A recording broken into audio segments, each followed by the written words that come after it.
Hey guys, Moose here. Um, Doing some Dungeon Defenders 2 today. A friend of mine has been into the game recently, and he's having some trouble speccing his stats for in-game, and he wanted me to make a video about it. So here I am.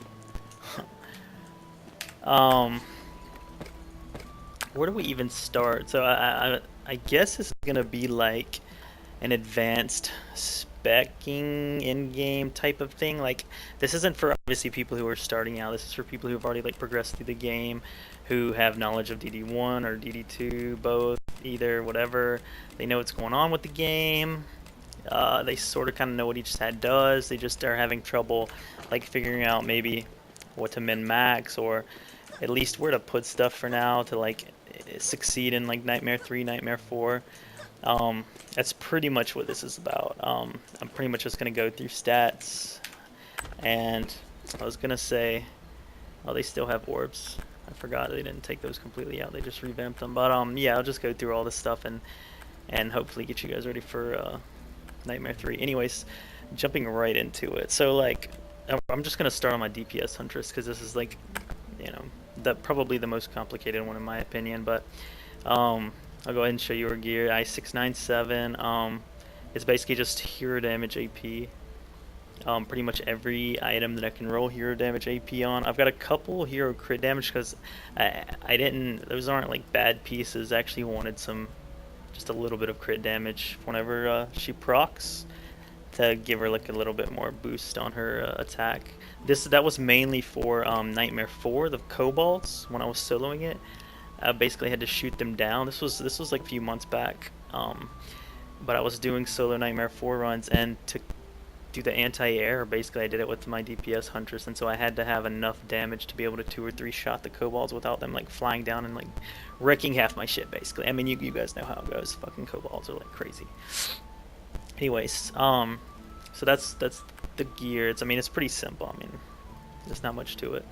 As for stats, I have the stats actually kind of split weird. If you look at my actual stat pool, it shows 20k in hero damage and, well, 19k and 2,189 in AP. I used to have it 100% in AP, and then just the hero damage was like whatever, but I actually ended up speccing about, I want to say half and half. The reason being is I think that how it is right now, the AP is still strong enough for like your fizz resist lanes. I mean, just from that one, I mean that was 70k right there. I'm pretty sure on these dummies I can hit like over 100k just with sticky bomb. Like, it's pretty good. So I mean, I felt like that was like good enough. Plus we have like Phoenix Shot, which, I mean, you can look at the DPS that does. 40k. I mean, that's not bad at all. So, I mean, I felt like that was enough. I didn't want to go overkill with the AP because I felt like you still needed, like, decent damage. So I spec'd about half and half. And it actually worked out really well when I was doing solo Nightmare 4 runs because I could still take out the kobolds in a few shots, but then I could handle, like, the other lanes, too. I wouldn't really suggest... If you go all into anything, I would go all into crit and crit damage and hero damage. I wouldn't really go all into AP. I just feel like I don't know, I feel like you're putting all your eggs into like one basket, kind of. I mean, I just feel like it makes more sense to go hybrid. But anyways, I mean, you guys can see how I have my stats. I just maxed out basically hero damage, put the rest into hero crit damage. That way I could get those like pew pews, some crits, get those kobolds down. Is there anything else I should show you? Oh yeah, spears. So the way I have this set up is I've got hero crit chance 2, hero crit chance 3. I wanted to basically get all the crit that I could. I just threw that hero damage in because why not? I mean, hero damage is nice. Also before, I'm not sure if it still works this way, but I was testing out the critical damage spheres, and they scaled not how they were supposed to, only on this screen. Like, if you got it on a piece of gear, it was fine, but as soon as you put like a crit sphere on, the damage was not like done properly. Like, it would only give you basically a 1 multiplier instead of like 2 or a 2 point whatever it was supposed to be. So it was like, it was messed up. So that's another reason I don't have any crit right here, but critical damage, I mean. I've got the movement speed because it's super important for DPS. Another crit chance that puts my hero crit up to 22 with my gear, which is actually like relatively low. I've seen some people that have 25 and 30, but 22 is definitely more than enough for me. Wait, where did I haven't been on this game in a while, so I'm not used to the interface. This is definitely like a must-have charged primary. You basically, I'll show you the damage that it does. It gives you a 15% chance to fire a charged secondary. It's actually hard to see with this bow. It's a lot easier to test out on something else. But you can't see the proc with this bow at all. Let's see if we can test something else. Just some whatever bow. Alright, we're gonna try this bow. Alright, so you just saw it went from 16k to 53k. I mean, it's like 3 times your damage. So it's like absolutely ridiculous. I mean, it's really good. And it procs all the time. Like, all the time. Really good. Really good. Must have. And sticky bombs. Or sticky nades, or whatever you want to call them. These are also, like, insanely must have for DPS Huntress. I mean, the freaking damage, like, 40k each. I mean, it's just ridiculous. And the nice part about them is basically just stick them on the ground. You can like pile them up 3 or 4 times in a lane and then go sit in another lane and basically hold 2 lanes at once. They're just really good. They're just very, I don't know, they're just very good. There's some utility with them, like with the whole you can hold 2 lanes at once, and the fact that they like stick to a surface, so you can like pile them up right at your barricade. I don't know, it's just really nice. It's a really good Uber. Definitely recommend getting sticky nades. Anyways, that's pretty much it for the DPS Huntress. Pretty much just hero damage, AP, half and half. That's just my recommendation. Some people, like I said, probably prefer like crit, and there's nothing wrong with that, but I just felt like with AP how strong it was, and I already had enough hero damage, I felt like I could do both really well. And I definitely did. Like, I mean, I was soloing NM4 like 3 or 4 months ago, and it was actually working pretty well with this setup. So, that's just, I guess that's my way. But I'm gonna move on to the squire. This one's pretty basic. I mean, there's pretty much like 3 ways. Well, 3 main ways. I mean, there's a bunch of ways you can build them, but 3 main ways is like DPS. Well, okay, 4. DPS, tank. Because with tank you have these really nice the tank sphere is, like I said, I've not been on this game in too long. This one, yes, fight me not. If you're a tank squire, you definitely want to be using this, like definitely. I mean, you just jump in the middle of like ogres, like a bunch of mobs, whatever, and just taunt everything, and it's instant like extra damage done to everything. OP. Like, I use this even when I'm like not tanking. I just use it just to get some extra damage on ogres sometimes. That's pretty much like 100% necessary for like tank. But then you have the tower builder and the wall builder. Tower DPS and wall. This one's obviously like wall HP. But I'll show you like my setup. I just got defense health, defense speed, because I believe I didn't have I didn't have health, like whatever, you don't really need the speed, but this is really good, especially when your walls are like getting their shit wrecked and you have to like intercept an ogre or something. That, I don't know, the shield block damage reduction is insane. And when you go tank mode, I mean, I remember when I was tanking NM3, I could tank like the final wave 2 ogres in a max level serenity. Like, I wouldn't even have to move. I could just sit there and just hold right click. I mean, it's really, really good.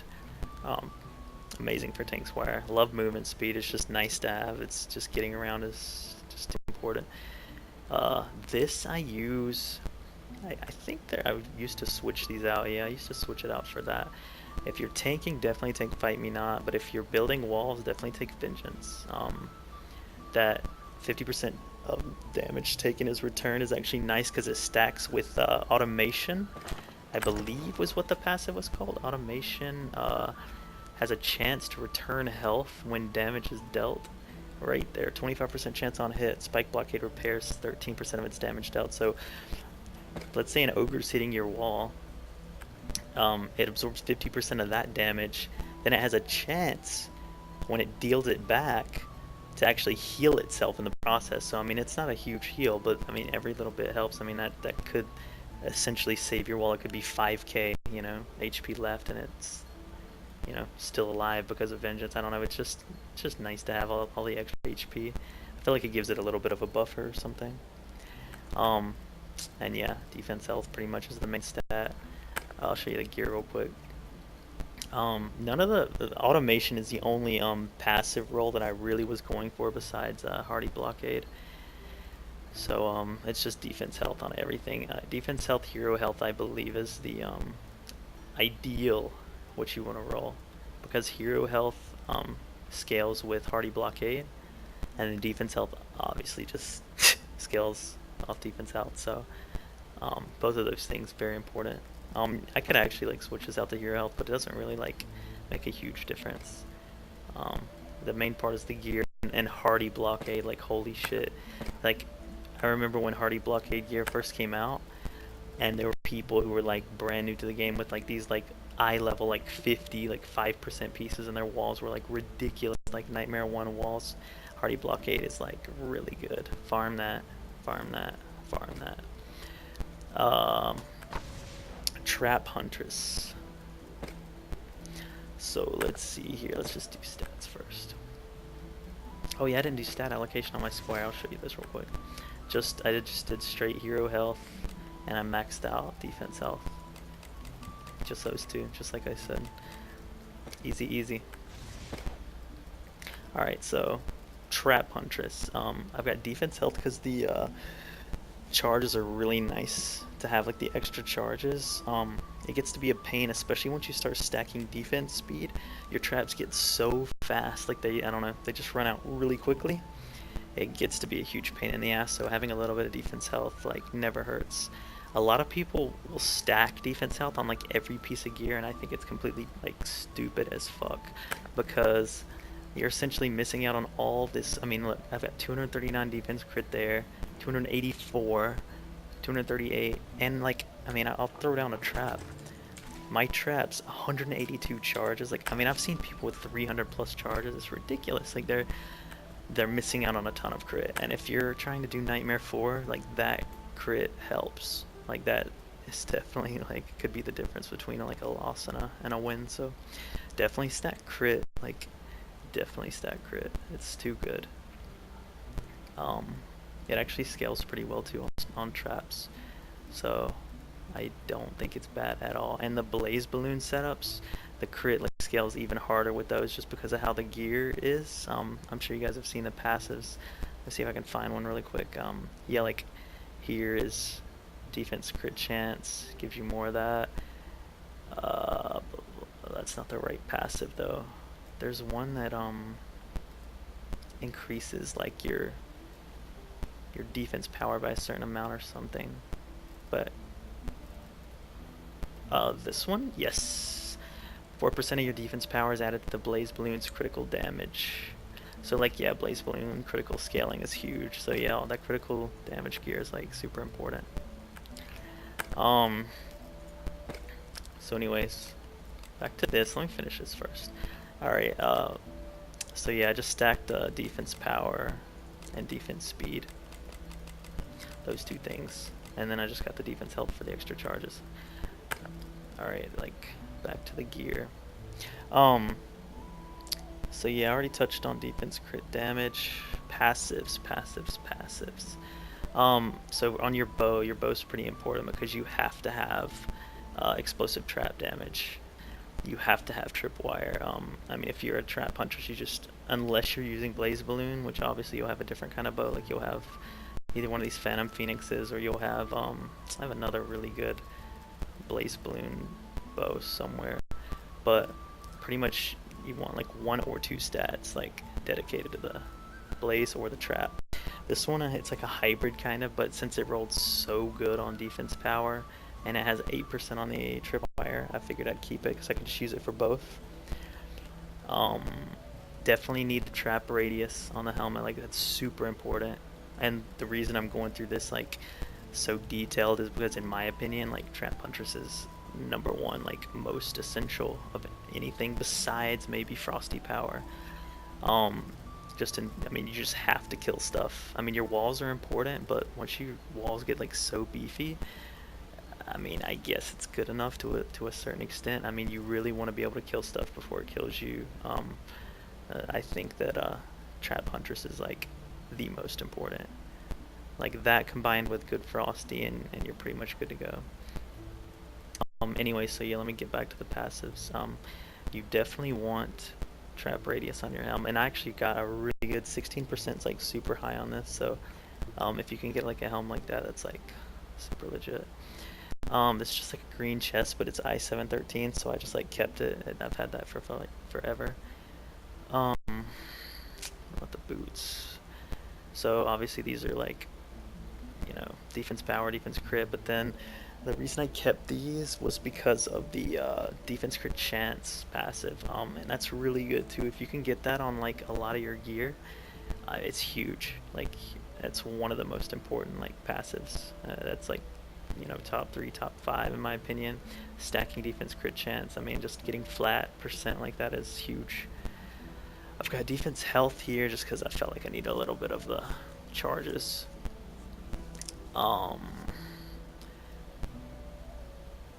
Defense crit chance there, and I mean, you guys can just basically see the pattern. And the pet, same deal. Defense power, defense health. You know, make sure it's as high of a level as you can get every time it evolves, or whatever they call the evolution in this game. The stats like go insanely higher, like they double or something. So you definitely want to like level your pets up like as much as you can. Like getting 300 defense power and 300 defense health is pretty good, just for free. I don't know. Can't complain there.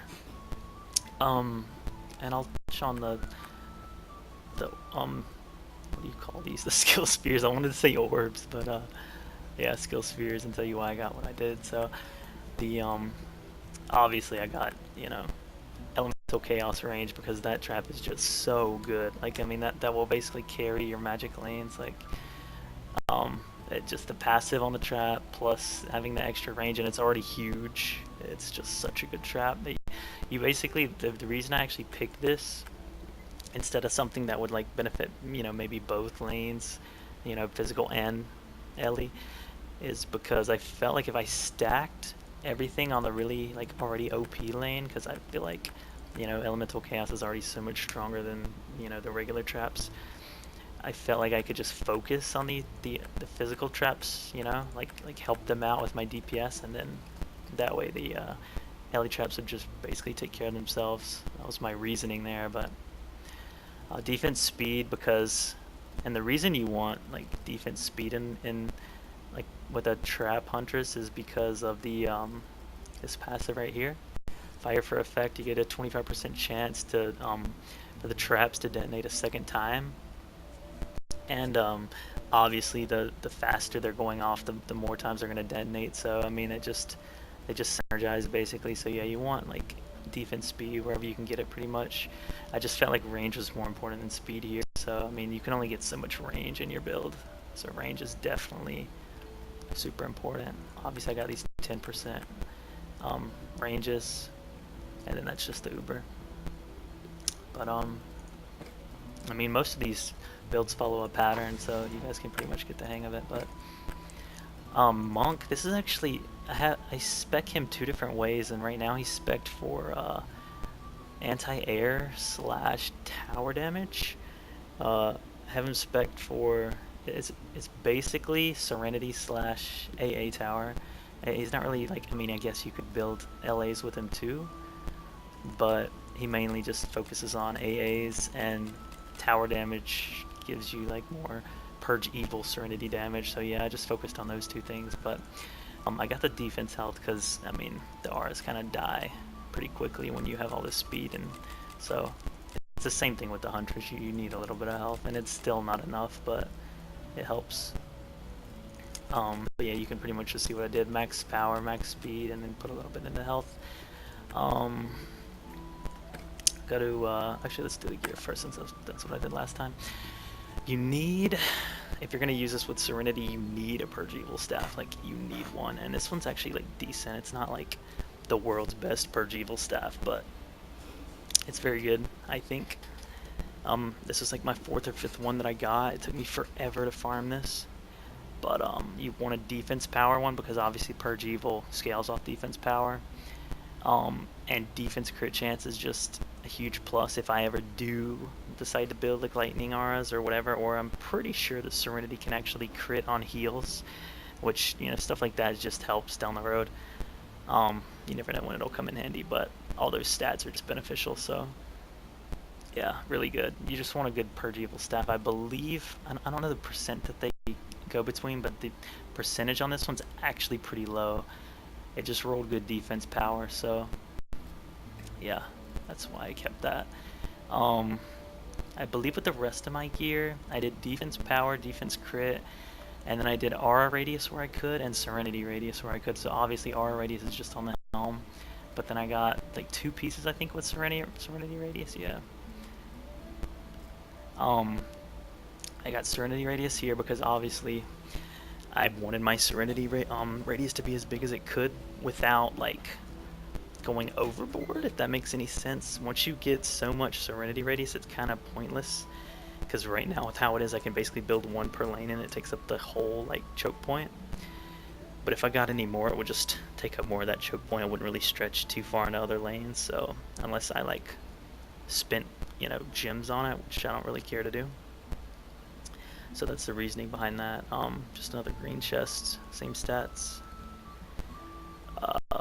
Serenity radius, defense crit. This piece I kept just because of the lightning aura attack rate. It's really nice to have if you on like lower, like let's say Nightmare 2, sometimes Nightmare 3 and below. Like I'll build lightning auras just because they just attack so fast and like a huge AoE. It saves you like a lot of, you don't really have to like place them perfectly at all. You just kind of throw them somewhere and like everything fucking dies. So it's like, they're really nice to have. I wish they were like stronger, honestly, but anyways, the lightning aura attack rate's nice to have. And then defense power is the main stat on this, and then I got the boost just in case, but I never use boost on this monk. I mean, it's okay. I feel like boost is more for walls, like wall HP, than it is for like tower damage. I mean, it does both, but I just feel like it comes in like handy so much more for the walls. With the is it an uber? It's not an uber they get. It's a large sphere, I think. This one, boost blockade. That's pretty much like where your boost auras are really gonna come in handy, and I guess the boost percent on your amulet is gonna help a little bit with any towers that are like in the area, just to give them extra damage. But let me go through these now, as I don't remember it's that one. So I told you I was doing AA on this, so I've got the AA range right here. Skyguard tower range 2%. It just basically like allows me to kill kobolds and shit before they like even get into range. Like the extra hit that they hopefully can get off is nice. Then I've got range, serenity range, because serenities don't need any more health, but the range is like super nice to have. With this and the 2 pieces of serenity gear, pieces that I have or whatever, it basically, the serenity auras are like the perfect size. I mean, yeah, I don't know, they just cover enough